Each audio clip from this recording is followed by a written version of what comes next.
Here's a few tips to keep your basil looking fresh and for storing it longer. When you find basil in the grocery store, many times it's sold in these little plastic boxes. You bring it home, you put it in the refrigerator. What happens? It fills with condensation.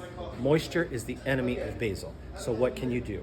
Roll it up in some paper towels. Tuck it back in the box. That's going to keep the moisture off the leaves and keep them from turning black and getting slimy. But I think an even better way to store basil is not in the refrigerator at all.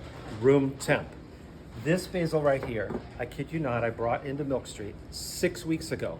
If you can find it with long stems, fresh clip on the stems into a jar of water. It's gonna last about a week at room temperature, stored in water. The other thing you can do that kind of replicates a greenhouse, and this is where most of this basil is grown, is to take a plastic bag that's got some holes in it and put it over the basil and kind of gather it up at the bottom. And the holes in there let the moisture out so it doesn't get slimy.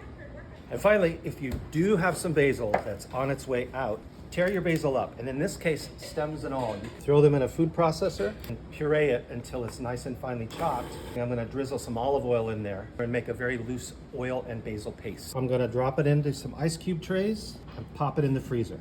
Pop out a cube or two and throw it right into the hot food. It will melt in and give it a nice, fresh summer basil flavor when you can't find it in January.